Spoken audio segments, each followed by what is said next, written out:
What's our strategy? Crush the cluster and stop the spread.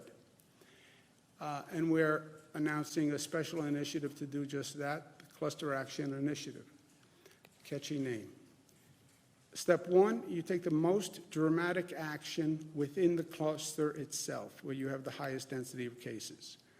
Understanding that the people in that cluster interface with the surrounding communities, take additional action in the communities surrounding the cluster, and then on a precautionary measure, take action in the communities that are outlying that area, right? So 3 steps. First, identify the cluster. You can identify the cluster because we do so much testing and we have so much data. We can tell you where there is a cluster by the actual number of cases. We have the addresses of people who are COVID positive. So we have mapping software where you can see exactly where the cluster is. That's the highest density of cases. That's where you have to take the most dramatic action. The surrounding area is where that cluster is going to seep. Why? Because that's where people interact in the grocery store. That's where they interact at the bus stop. That's where they interact in the local recreational areas. So cluster, the area around the cluster, and then as a precautionary measure, the area around that. That's how you attack a cluster. Most intense action on the cluster itself, and then precautionary action as you pull back. Clusters, all of these areas, you can look at them exactly by the cases. It's not by zip code, it's not by census tract, it's not by any political metric, it's only by the number of cases. So for example, Brooklyn, New York, we have one area. And this is an actual map of Brooklyn. The cluster is the red area. That is the area this is basically South Brooklyn, that has the highest number of cases by actual data. The surrounding area, orange, if that's really orange, it's more like a brownish, but that is the second ring, right? That's the warning area, because the people who are in that cluster, they're going to the same store, they're going to the same church, they're going to the same bus stop as people in that surrounding area, right? There are no walls here. The third area is the yellowish area around the perimeter, from that line, straight line down. That we call a precautionary area, okay? Because they may very well also be coming in contact with the people in the cluster.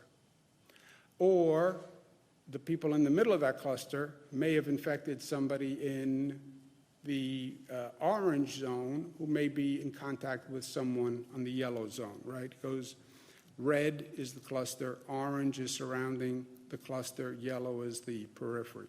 So that's the actual South Brooklyn map.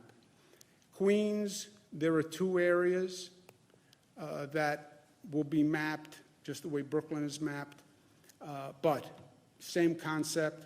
There's a central cluster, there's a surrounding area, and there's a precautionary area surrounding that. 2 smaller areas in Queens. The Brooklyn area is larger than either of the 2 Queens areas. Binghamton, we have a cluster. Binghamton, we're declaring a yellow zone, which is the precautionary zone, which is a less intense action plan than in a red zone. Why? Because there's just fewer number of cases in Binghamton. The density is less, the cluster is less, but it still requires precaution. Orange County, we have an intense cluster, and then what we call a precautionary zone around that cluster. Rockland County, same thing. We have an intense cluster, and then we're establishing a precautionary zone around that cluster. These are relatively small areas geographically. Maybe a cluster is 1 mile in diameter. Maybe with the orange warning area, it's 1.5 miles. Maybe with the precaution area, it's about 2 miles. So these are geographically circumscribed, relatively small, but that's why they're clusters. And the trick is to keep it small, right? Keep the infection from spreading. So small but intense targeted efforts in that area. And we have new rules for a red, orange, or yellow community. The red, which is the most impacted area, houses of worship will be 25% capacity, up to 10 people maximum. So if it's a church or a mosque or a temple, there'll be a maximum of 25% capacity or 10 people. No mass gatherings, only essential businesses open, only takeout dining, and schools are closed.